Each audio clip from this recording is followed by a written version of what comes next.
Boa noite, turma. Boa noite ou bom dia, a depender, né? Se é a turma da manhã, se é a turma da noite que está assistindo essa aula.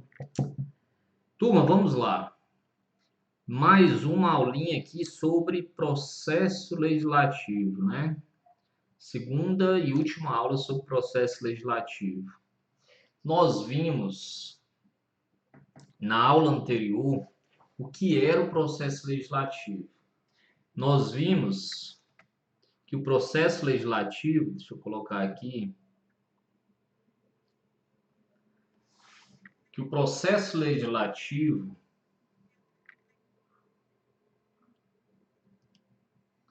ele é um conjunto, é um procedimento a ser seguido.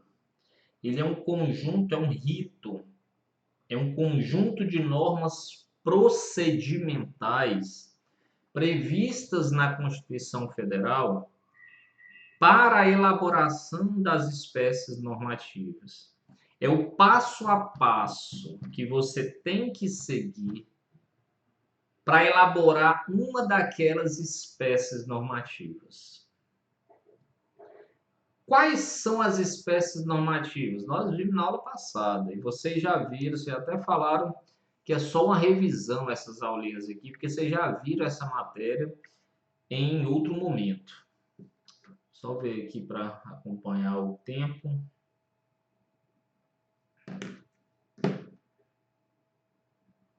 Quais são? Nós temos lá na Constituição Federal as espécies normativas. Emenda à Constituição, leis complementares, leis ordinárias, leis delegadas, medidas provisórias, decretos legislativos e resoluções. Nós vamos dar uma passada, pessoal, em cada uma delas. Lembre-se que nós estamos aqui, né, nós não vamos aprofundar em cada nuance dessas normas, espécies normativas, mas nós vamos ver aqui apenas os principais elementos de cada um para que vocês não confundam uma com a outra e possam resolver a maioria de questões que possa cair numa prova de concurso, numa prova de OAB sobre essa matéria, tá certo?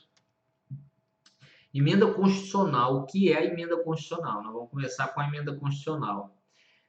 Vocês devem ter estudado isso no semestre passado, em Direito Constitucional 2, e estudaram comigo também, quer dizer, pelo menos a turma da noite estudou comigo, né? A turma da manhã não foi comigo, mas estudou comigo lá em Direito Constitucional 1. Vocês estudaram esse assunto da emenda constitucional. A emenda constitucional, pessoal, vocês vão se lembrar, ela é manifestação do poder constituinte reformador. Lembre-se que nós temos o poder constituinte originário, né, que é quando nasce uma Constituição. Temos o poder jurídico, o poder constituinte derivado. Temos o decorrente também, né, que é a expressão, a elaboração de constituições pelos Estados-membros. Mas nós temos o poder constituinte derivado, reformador e o revisor. Lembram disso? O revisor já teve lá em 1993 as chamadas emendas constitucionais de revisão. O poder reformador, ele pode sempre, é sempre passível de exercício pelos membros do Congresso Nacional e pelo Poder Executivo, quando a gente vai ver aqui que o Poder Executivo tem iniciativa de dar, tem legitimidade para dar início a esse procedimento, que é o procedimento de elaboração de emendas constitucionais. Pronto. Regrinhas sobre emenda constitucionais, tá? Iniciativa. Quem é que tem a iniciativa de propor, de dar início? Lembra que a gente viu que os projetos de lei têm as fases iniciativa, deliberações e a fase complementar. lembrem-se, assim, cada espécie normativa vai ter suas peculiaridades, tá? Mas, em suma, em regra, as espécies normativas têm que seguir esses procedimentos, essas fases. A emenda constitucional, por exemplo, quem é que pode dar início a esse procedimento de elaboração de uma emenda constitucional? Aí vocês vão lembrar, são 4 possibilidades. Ou um terço da Câmara, ou um terço do Senado. Tá? Então, o próprio Poder Legislativo pode dar início ao procedimento, ao processo legislativo de elaboração de uma emenda constitucional, por um terço da Câmara ou por um terço do Senado. O pessoal sai recolhendo listinha de assinaturas, tá? Conseguiu a assinatura de um terço da Câmara ou do Senado, pode dar entrada e dar início ao trâmite de elaboração de uma emenda constitucional. O presidente da República também pode dar início. Ele não precisa de assinatura nenhuma. Ele, presidente, hoje o Bolsonaro, resolve resolve iniciar o processo de elaboração de uma emenda. Ele vai lá e apresenta uma petição e encaminha a emenda para o Poder Legislativo. E as assembleias estaduais, pessoal, também tem essa prerrogativa, tá? Sendo mais da metade das assembleias legislativas, exigindo-se maioria relativa em cada uma. Ou seja, é feita uma votação em cada assembleia legislativa. Se metade mais um, nós somos 27 estados, né? O Distrito Federal conta. Ou seja, se nós tivermos aprovação de 14 assembleias, onde cada assembleia é feita uma votação e existe maioria relativa em cada uma das assembleias, se nós conseguirmos a maioria em 14 das 27 assembleias, pode-se dar início a um processo legislativo de elaboração de emendas constitucionais, tá? Turma, beleza, iniciou. Como se aprova? Vocês estão cansados de saber disso aqui. Até peço desculpas se está sendo repetitivo, mas vocês estão cansados. Como se dá a aprovação de emendas constitucionais? Votação e discussão em 2 turnos em cada caso. Em 2 turnos, tá? Lembre-se que uma emenda constitucional tem um processo de mudança mais rígido do que os projetos de lei. Senão nós não teríamos aqui supremacia da Constituição. Tá certo? Então, precisa ser aprovado em 2 turnos, ou seja, é votado uma vez na Câmara, depois mais uma vez na Câmara. Eu digo nas emendas em que se começa a correr no Congresso, né? Desculpa, na Câmara dos Deputados. É votado uma vez, se aprovada, é votado outro. Quando votar e for aprovado em 2 turnos, é que encaminha para o Senado e ele é aprovado uma vez e depois outra vez. São 2 turnos de votação. E a aprovação, turma, precisa ser em 3/5. Precisa ter 3/5 dos membros. Tá certo? PEC paralela, vocês já viram essa expressão aí? Ah, a PEC paralela. Turma, o que é a PEC paralela? Vamos organizar aqui nossas ideias. Vocês lembram que nós, quando fomos estudar na semana passada o processo legislativo, eu falei que nós vivemos num legislativo, nosso processo legislativo ele é bicameral. Ele precisa ser aprovado por uma casa, e ele vai para aprovação da casa revisora, lembra disso? Se a casa revisora aprovar aquele projeto que foi encaminhado pela casa iniciadora, ele manda para o presidente para sancionar, certo? Ok. E nós vimos que se tiver alterações no projeto, esse projeto tem que voltar para a casa iniciadora para que ela delibere sobre aquelas alterações ao projeto que ela já tinha votado, certo? A mesma coisa vai acontecer aqui com a emenda, tá? Com as emendas. Se a emenda foi aprovada do jeito que veio, ok, ela já vai para promulgação. Veja bem, turmas, emenda constitucional não vai para a sanção do presidente, tá? Ela é promulgada pelo próprio Congresso, na verdade, pelas mesas da Câmara e do Senado Federal. Não há sanção presidencial de emenda, turma. Prometam para mim que vocês nunca vão errar essa questão na prova, tá?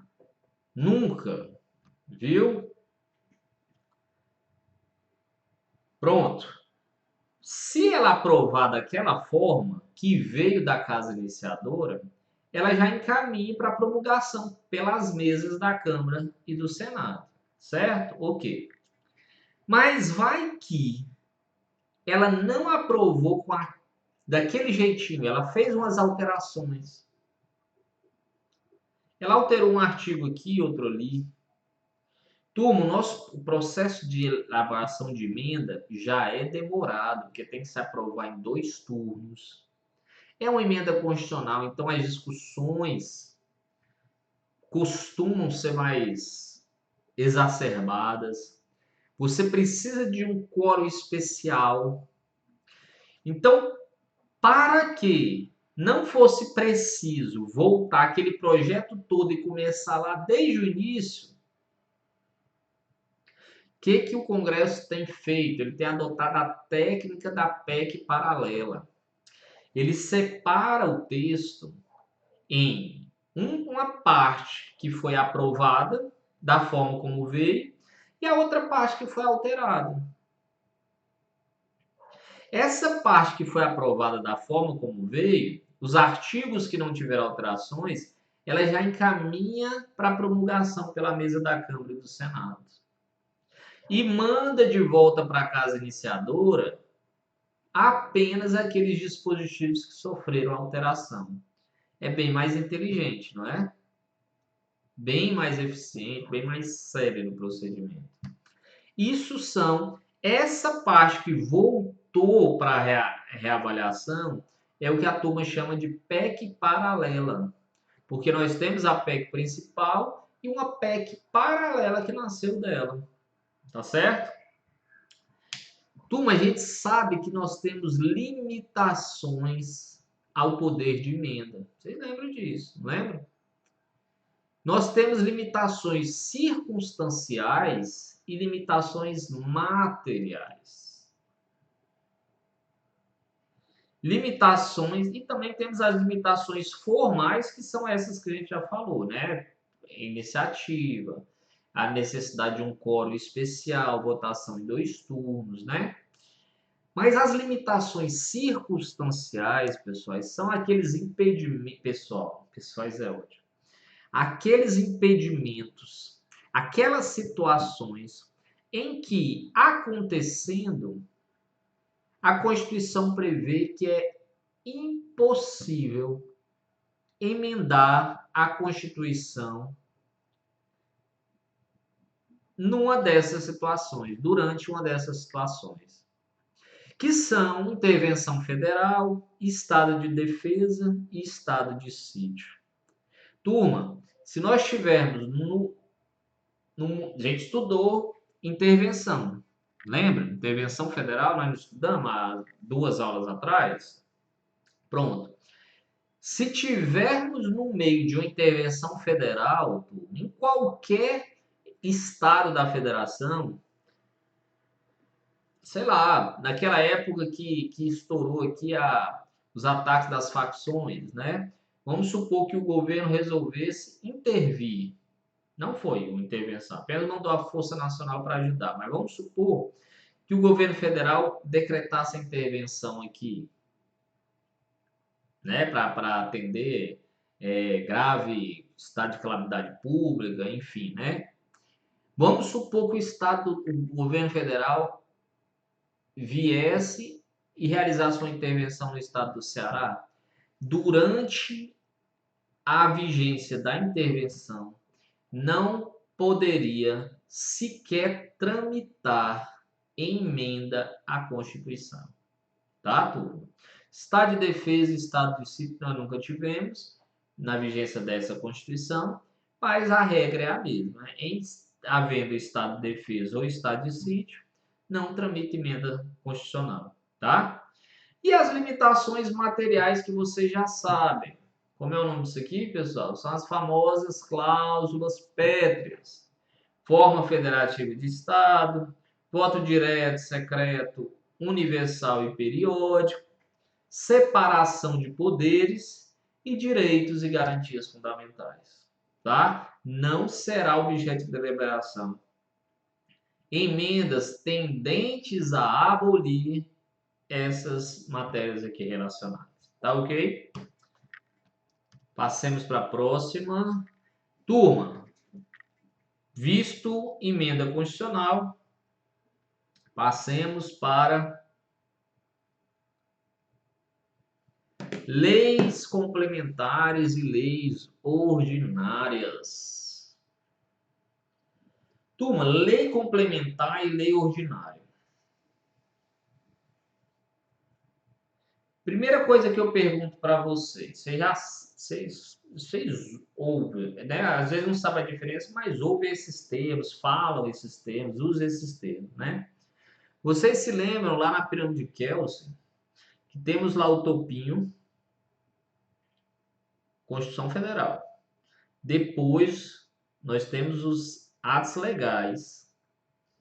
E esses atos legais falam lei em sentido genérico, mas envolve leis ordinárias, leis complementares, todas essas espécies normativas previstas no artigo 59 da Constituição Federal.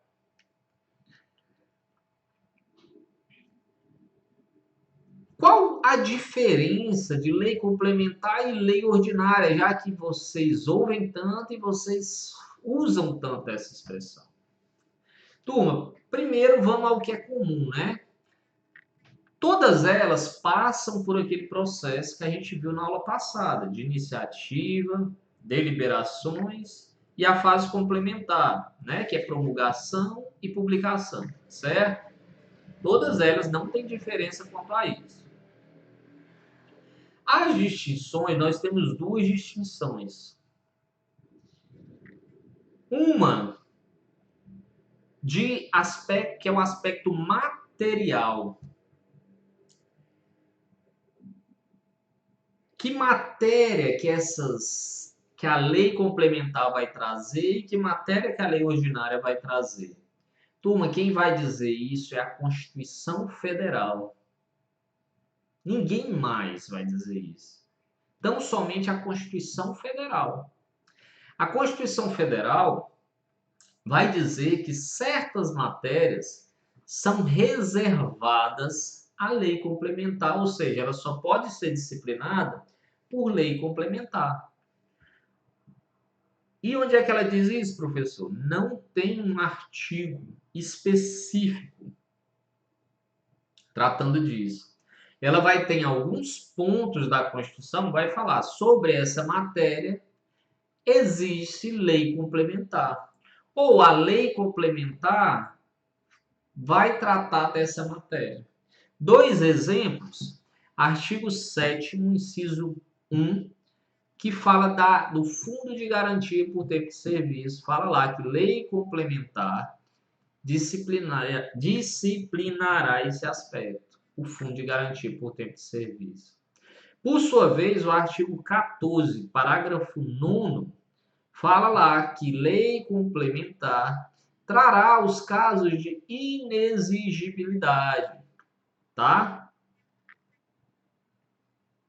Então, a lei complementar, ela vai trazer casos de inexigibilidade, que vai gerar a impossibilidade, o nome é exatamente isso, impossibilidade de determinados agentes públicos que tiverem se enquadrarem naquela situação de serem eleitos, tá? Mas veja bem, turma, muita atenção. A Constituição vai dizer que essa matéria é matéria de Constituição de lei complementar. Se ela não disser, professor, uai, se ela não disser, vai ser então objeto de lei ordinária, tá?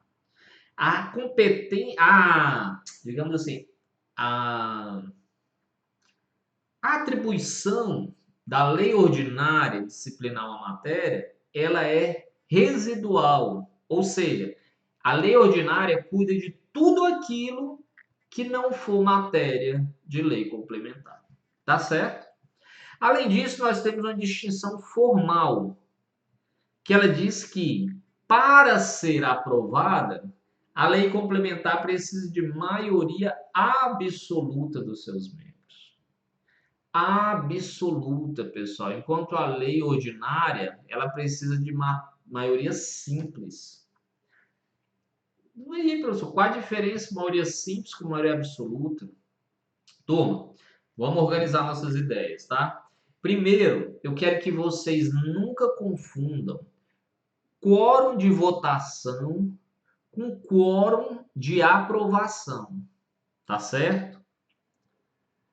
Quórum de votação é aquele número que a gente precisa para dar início à votação, para acontecer a votação. Não está na Constituição, mas os regimentos da Câmara e do Senado dizem que, salvo disposição expressa, será preciso, para dar início a uma votação, a presença de metade mais um dos seus membros. Ou seja, se tiver metade mais um dos membros do Senado, ou metade mais um dos membros da Câmara, você pode abrir para votação o projeto. Não sei se vocês já acompanharam alguma votação pela TV Câmara, TV Senado, mas muitas vezes o presidente da Câmara quer votar, o presidente do Senado quer votar um projeto, mas não tem quórum para votar. E aí ele fica lá, falando lá no rádio, falando, eu queria, porque a Câmara e o Senado, eles têm uma rádio interna, que você ouve nos corredores, ou lá dos gabinetes, você ouve o que está acontecendo no plenário.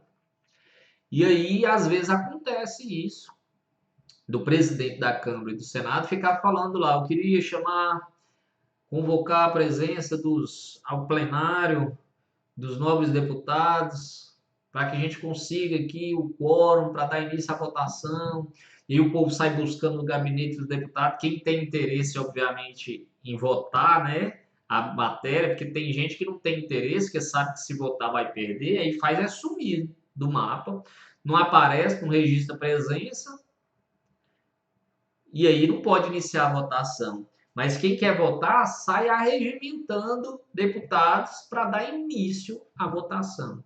E isso é o que a gente chama de quórum de votação. É metade mais um dos membros da casa, tá certo? E nós temos o quórum de aprovação. Quórum de aprovação, pessoal, é o quórum que você precisa para aprovar um projeto. Não só votar, mas aprovar um projeto. E aí, nós vimos que a LO, a lei ordinária, precisa de maioria simples, ou seja, metade mais um. É o mesmo quórum de votação, é o quórum de aprovação. Já a lei complementar, ele precisa de maioria absoluta dos seus membros. Não importa quanto estão presentes. Importa é que eu preciso da maioria absoluta dos membros. Tá? Turma, desculpem. Deixa eu só fazer um esclarecimento aqui, que eu acho que eu me expressei mal. No quórum de aprovação, no quórum de votação, ok, metade mais um. Mas no quórum de aprovação na lei ordinária, que é maioria simples, ou também chamada de maioria relativa, você precisa de metade mais um dos presentes, tá? Dos membros presentes. E no caso da lei complementar, você precisa de metade mais um dos membros da casa, tá? Então, vou botar a ordem aqui, porque eu me expressei mal, fiquei com isso aqui na cabeça. Vamos pegar um exemplo prático, tá? O Senado Federal tem 81 membros, para vocês entenderem. Tem determinada votação que só comparecem 60. 60 já pode iniciar o processo de votação? Já atende ao quórum de votação? Atende. Porque a gente viu que precisa de metade mais um para votar. Agora, e o quórum de aprovação? Qual é o quórum de aprovação? Turma, se for uma lei ordinária e presente 60 senadores, você vai precisar de metade mais um dos presentes para aprovar. Ou seja, metade mais um de 60, metade de 60 é 30, mais um, 31. Você precisa de apenas 31 concordarem. Olha, você vai ter uma lei ordinária que não foi aprovada pela maioria do Senado, mas apenas a maioria dos presentes. Maioria simples ou maioria relativa. Por que ela tem esse nome de relativa? Porque ela depende de quantos estão presentes. Já a LC, se for um projeto de LC, não interessa quantos estejam presentes. Tá? Interessa que ela vai precisar de 41 votos, porque é a metade dos membros da casa. Tá certo? Note que, por exemplo, se você conseguir apertadamente o quórum de votação com 41, para se aprovar a lei complementar, você vai precisar que aqueles 41 senadores que estejam ali votem a favor. Tá?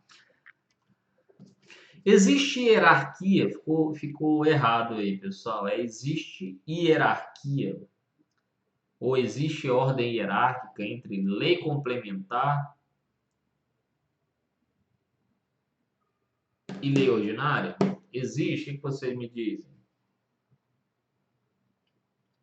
Turma, em um conflito entre lei ordinária e lei complementar, o que vai prevalecer? Lei complementar é superior? Turma, olha só, entre a doutrina existem autores, Alexandre de Moraes, por exemplo, ele diz que há sim uma prevalência entre lei complementar e lei ordinária. Mas não é o que prevalece, tá, pessoal? Para fins de concurso, inclusive o STF já se manifestou nesse sentido. Então, se for um concurso de segunda fase, você vai mostrar que existem os dois posicionamentos. Mas, num concurso de primeira fase, de OAB, você vai dizer com toda tranquilidade que não há hierarquia. O que há é uma divisão constitucional de matérias, tá? Então, se tiver um LC dizendo uma coisa e o LO dizendo outra coisa sobre a mesma matéria, num conflito, você vai lá na Constituição e vai ver. Uai, o que a Constituição diz que cabe à lei complementar tratar disso? Se couber, então é a lei complementar que tinha que tratar disso. Então, pronto, a lei complementar vai sobressair sobre a lei ordinária. Por outro lado, se a Constituição não trouxer essa previsão, então, como a competência da lei ordinária é residual, vai caber à lei ordinária tratar desse assunto. Então, ela vai prevalecer sobre a lei complementar. Então, não há hierarquia entre lei complementar e lei ordinária. O que há é uma divisão de competências constitucionalmente entre elas. Tá certo? Leis delegadas, pessoal. O que são as tais das leis delegadas? Turma, o que é uma delegação? Você delega uma coisa que é sua, que é atribuição sua, para outra pessoa, não é isso? É uma exceção ao princípio da indelegabilidade de atribuições, tá? Porque, em tese, as atribuições previstas constitucionalmente a cada poder tem que ser desempenhada por aquele poder. Mas há exceções. Uma exceção é a lei delegada. Quais são as fases da lei delegada, pessoal? Turma, inicialmente o poder executivo, olha só, vamos supor, o poder executivo tem uma matéria que tem que ser disciplinada por lei e ele pede uma autorização, uma delegação do Congresso Nacional para tratar daquele assunto. Ele fala assim: Congresso, eu sei que a atribuição é sua, mas deixa eu fazer. O Congresso Nacional vai receber aquilo e vai analisar se é conveniente, porque a tarefa é dele. Só que o Poder Executivo veio e pediu. Ele pode rejeitar e falar assim: não, amigo, quem faz nosso trabalho somos nós mesmos. Ou ele pode autorizar. Se ele aprovar, aí ele vai editar uma resolução. Essa resolução, ela diz o conteúdo do que ele está delegando para o presidente e os termos do exercício da delegação. Ficou sobrando um ezinho aí. Então ele vai falar assim, ó, beleza, a gente delega ao chefe do Poder Executivo essa matéria, essa daqui até aqui, nestes termos, tá? E aí passa para o chefe do Executivo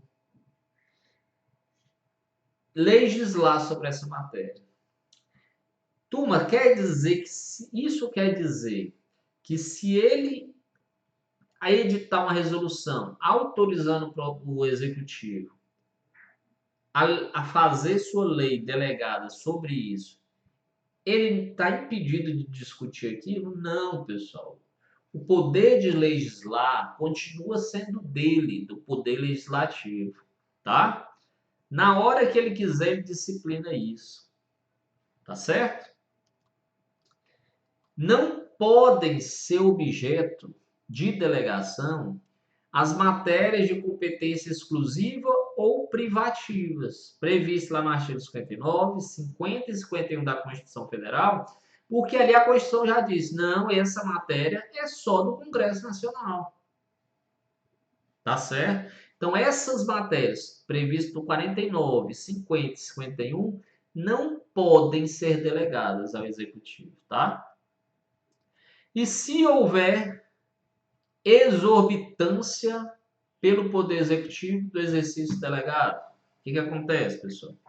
Olha, veja bem, o Legislativo editou uma resolução dizendo para o Poder Executivo fazer uma lei delegada daqui até aqui. Aí o Executivo vem e faz uma lei aqui. Deu para entender? Ele extrapola o campo de atuação que ele teria. Tá certo? O Congresso edita uma resolução dizendo, autorizando o Poder Executivo a disciplinar a execução de medidas socioeducativas. O que são as medidas socioeducativas? São medidas aplicadas a adolescentes infratores. Pessoas de 12 a 18 anos que cometem fatos análogos a crime. Adolescentes que furtam, que roubam, que matam. Isso tudo é prática de ato infracional. O Congresso edita uma resolução autorizando que o Poder Executivo trate desse assunto, ou seja, trate disso por lei delegada. O presidente vem e disciplina não só o cumprimento de medidas socioeducativas, como também o cumprimento de condenações penais, pena privativa de liberdade, atribuída na justiça comum por adultos que cometeram crimes. Então, percebendo como ele extrapolou, o legislativo deu uma mão, o executivo veio e pegou um braço. Turma, se acontecer isso, vocês já sabem o que vai fazer, porque nós estudamos isso em controle de constitucionalidade. O Congresso vai deliberar sobre esse excesso. E entendendo mesmo que houve um excesso, ele vai tornar sem efeito essa norma. É o que a gente viu que é uma hipótese de controle, foi questão de prova de vocês, uma hipótese de controle de constitucionalidade posterior pelo poder legislativo. A gente sabe que a regra do controle posterior é o sistema jurisdicional misto, ou seja, realizado pela justiça. Mas a gente viu que o poder legislativo pode fazer esse tipo de controle nesse caso aqui e no outro que a gente vai ver mais na frente, né? Turma, por que, professor, eu nunca vi essa lei delegada? Nunca vi. Turma, por que a gente não vê lei delegada? Porque a própria Constituição trouxe outro mecanismo que é muito mais fácil para o executivo realizar o que ele quer, que é isso aqui, ó, medida provisória. A medida provisória ele não tem que pedir autorização para editar uma medida provisória. Ele edita, publica e ela já está valendo. Tá? Ah, mas sempre que ele quiser, desde que ele atenda aos pressupostos de relevância e urgência. Tem que ser um assunto relevante e tem que ser um assunto que peça urgência. Eu sei que não é isso que a gente vê acontecer na prática. Todo chefe de poder executivo é sempre criticado pelo excesso de medidas provisórias, tá? Mas, em tese, é preciso que se atenda a requisitos de relevância e urgência para que uma medida provisória seja constitucional, tá certo? Ela é editada pelo chefe do Poder Executivo, vocês sabem disso, claro.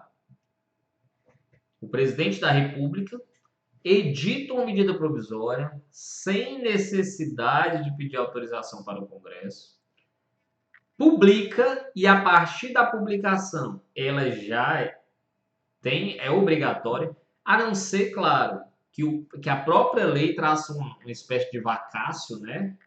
A própria medida provisória fala, ó, essa medida provisória vai ter eficácia a partir do 5º dia, tá? Mas não tendo, ela tem validade naquele dia, não tendo disposição em contrário, né? Ela tem um prazo de duração, tá? Antigamente, isso aqui é uma emenda de 2001. Antigamente não tinha esse prazo. Dizia que a medida provisória podia ser, caso ela não fosse rejeitada pelo Congresso, ela podia ser renovada, prorrogada pelo mesmo período, 30, 30, 30, 30. Chegamos a ter no Brasil medida provisória que vigoraram por 7 anos, porque não tinha havido deliberação do Congresso. Tá? Até hoje, para dizer a verdade, até hoje tem dispositivos, porque as medidas provisórias de antes dessa emenda de 2001, elas continuam em vigor até que tenha a deliberação do Congresso. Então, até hoje tem dispositivos de constituições remanescentes pendentes de análise pelo Congresso, acredita? Vamos lá, hoje o prazo de duração é de 60 dias, tá? Que pode ser prorrogado por mais 60 dias. Isso em cada casa, tá? Sendo que esse prazo ele fica suspenso durante o recesso parlamentar. Então, se o Bolsonaro editar uma medida provisória no dia 24, medida provisória de Natal, né? No dia 24 de dezembro, ela for publicada no dia 26, esse prazo não vai correr até o dia 2 de fevereiro, que é o dia da volta do recesso parlamentar. Só aí que começa a contar os 60 dias, tá certo? Que pode ser prorrogado por mais 60. A lei complementar, a medida provisória, pessoal, ela serve para todas aquelas matérias que podem ser objeto de lei. Mas qual lei, professor? Lei ordinária, tá? Por que só as leis ordinárias? Porque a Constituição é expressa nesse sentido. A gente vai ver que há impedimento do chefe o chefe do Poder Executivo tratar por MP, tratar em medida provisória de aspectos que são exclusivos de leis complementares.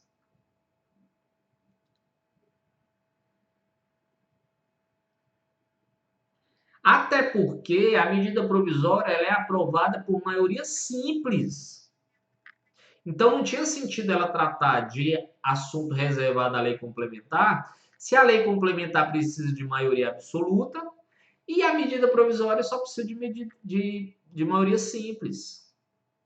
Se pudesse, seria uma forma de se burlar o quórum especial da lei complementar, concorda?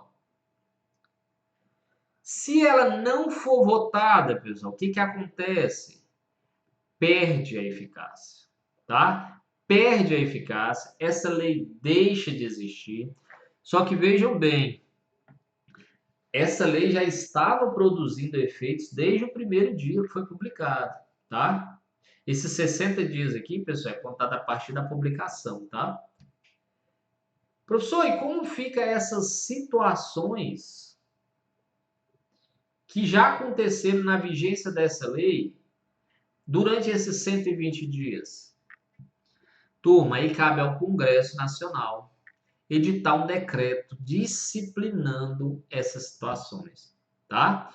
Mas se ele não for aprovado nos 60 dias, ela caduca, ela perde a eficácia, ela deixa de existir para o mundo jurídico, tá? Constituição mista para análise dos pressupostos constitucionais e do mérito. Turma, está previsto lá na Constituição que cada medida provisória que chegar vai ser analisada por uma comissão mista de deputados e senadores, que vai fazer uma análise prévia aos debates nas comissões, no plenário, vai fazer uma análise prévia a respeito do mérito e especialmente da presença dos pressupostos. Ela pode chegar e falar assim, não, essa medida provisória aqui não tem urgência nenhuma, ou não tem relevância nenhuma, trata do assunto besta. Nesse caso, a própria comissão pode recusar a medida provisória, pode rejeitar. E aí essa medida provisória nem vai para o plenário, já é rejeitada pela própria comissão mista, tá? Deliberação, uma vez que foi aprovada nessa comissão, aí vai para a deliberação normal nas casas legislativas, aquela deliberação que a gente viu, como fosse um projeto de lei, tá? Inicia na Câmara e depois é revisto pelo Senado Federal.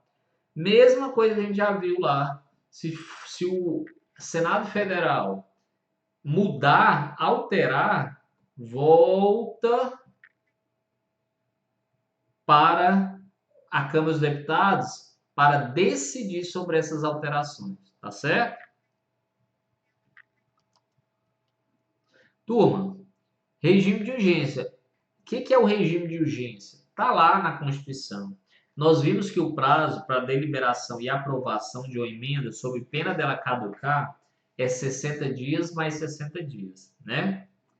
Mas olha só, se chegar esse prazo a 45 dias e não foi votada ainda a MP, o que acontece, pessoal? Entra-se no que a gente chama de regime constitucional de urgência. Todas as demais matérias e deliberações ficam suspensas até que se vote, que se conclua a votação da medida provisória. Ela trava a pauta. Não se discute mais nada. Isso a Constituição diz isso, tá? Mas o STF, depois já veio a se posicionar, que não tranca. A medida provisória tranca tudo, menos PEC, projeto de lei complementar, resoluções. Ou seja, na verdade, ela só vai trancar aquilo também que for discussões de projetos de leis ordinárias. Porque a medida provisória não é, na verdade, um projeto de lei ordinária, ela não vai virar uma lei ordinária. Então, ela só pode travar outros projetos de leis ordinárias. Tá certo? Embora a Constituição tenha dito que ela trava tudo, o STF já fez essa interpretação e dizendo que ele só trava os projetos de lei ordinária. Ele não trava PEC, ele não trava projeto de lei complementar e ele não trava resoluções. Tá ok? Cenários. O que pode acontecer, pessoal? O que pode acontecer depois, no momento que se delibera um MP? Turma, ela pode ser aprovada sem alteração, do jeitinho que ela chegou, beleza, o Congresso aprovou. Nesse caso, ela é encaminhada para promulgação pela mesa do Congresso. Uai, professor, ela não é encaminhada para sanção, não? Turma, ela já veio do presidente, tá? Ela já veio do presidente. Então, o presidente concorda com aquilo ali. Isso se ela foi aprovada sem alterações, tá certo? Então, é encaminhado para promulgação pela mesa do Congresso. Ah, professor, mas ela foi aprovada com alterações. Ora, turma, se veio um projeto do Executivo e o Congresso aprovou, mas com alterações, aí eu não posso dizer que o presidente concorda com aquilo. Não estou certo? Aí ele vira um projeto de lei normal, pessoal. O que acontece com o projeto de lei normal depois que ele é aprovado nas duas casas legislativas? Ele é encaminhado para o presidente da República sancionar ou vetar o projeto. Ele vira um projeto de lei, chamado Projeto de Lei de Conversão de Medida Provisória. Ah, professor, mas e se... Ok, eu já vi se aprovar sem alteração, se aprovar com alteração. E se não houver apreciação? Porque pode, gente. A gente viu que se não aprovar em 60 dias mais 60 dias, se não deliberar, há o que nós chamamos de rejeição tácita. O Congresso Nacional não quis aprovar aquilo. E aí ela é rejeitada tacitamente, tá? E nós temos, claro, a rejeição expressa, que é a medida provisória é colocada em votação, mas é rejeitada pelos senadores ou pelos membros da Câmara dos Deputados, pelos deputados federais. Nesse caso, há uma rejeição da proposição e ela deixa de ter efeitos no mundo jurídico. Ah, professor, é ex tunc ou ex nunc? Ex nunc. E aquelas relações jurídicas advindas daquele período em que a medida provisória esteve em vigor, já diz para vocês, o decreto vai ter que vir um decreto legislativo disciplinando essas relações.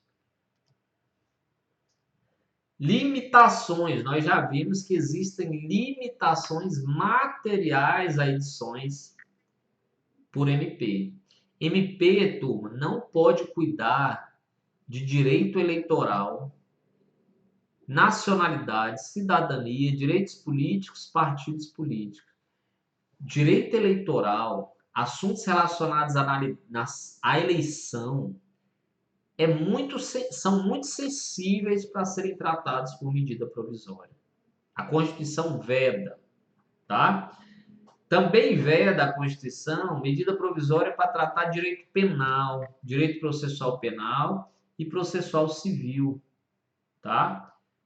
Pode direito civil, não confunda, tá? Mas penal, processo penal e processo civil, não pode. Organização do Poder Judiciário e do Ministério Público. A carreira ou garantia de seus membros. A gente já viu que a organização do Poder Judiciário é prerrogativa de quem, pessoal? Dos tribunais superiores. Não é isso? STF, tribunais superiores. Então, não pode uma medida provisória vir tratando sobre esse assunto, de forma nenhuma. Também não pode sobre matérias orçamentárias, planos plurianuais, diretrizes orçamentárias, orçamento e créditos adicionais suplementares. Não pode, a gente já viu isso, MP para tratar de matéria reservada à lei complementar, não pode, tá? Também não pode, medida provisória, vir tratando de detenção ou sequestro de bens, de poupança ou qualquer ativo financeiro. Isso aqui é emenda constitucional, tá? E foi por conta, né? Por conta de experiência que nós já tivemos lá atrás, o confisco do governo Collor, né?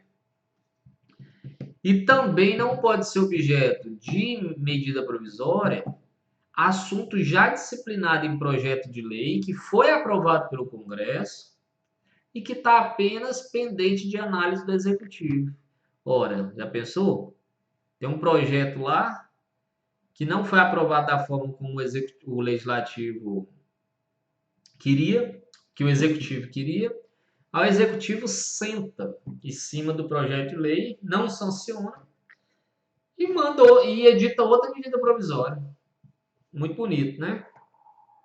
Não sanciona, não veta, ele tem todo o direito de sancionar, de vetar se quiser, mas ele precisa fazer isso. O que ele não pode é sentar em cima do projeto, não fazer nada com ele e editar uma medida provisória para tratar do mesmo assunto. Aí esse seria uma burla, né? Por fim, pessoal, essas duas aqui, esses dois últimos slides aqui estão sobrando, eu vou tirar eles. Enfim, o decreto legislativo e as resoluções são instrumentos, digamos assim, internos do Poder Legislativo. O decreto legislativo é um instrumento pelo qual serão exercidas as competências exclusivas do Congresso Nacional. Está lá no artigo 49. E as resoluções são o instrumento pelo qual a Câmara dos Deputados e o Senado exercem suas atribuições privativas, previstas no artigo 51 e 52. Ou seja, pessoal, é uma atribuição exclusiva do Congresso? Um exemplo lá, que é aprovar tratados internacionais. Atribuição do Congresso Nacional. Vai ser disciplinado, o Congresso vai ter que baixar um decreto legislativo tratando dessa situação. Ah, é um procedimento de competência privativa do Senado. Um exemplo, artigo 5210, lembra? Que é suspender a eficácia de ato normativo que foi julgado inconstitucional pelo Supremo, lembra lá do controle difuso? para dar efeito erga omnes para uma decisão que tinha antes disso apenas efeito inter partes, lembra? Vai ser por meio de resolução. Então, tudo que for da competência privativa da Câmara ou do Senado, ele vai fazer por resolução.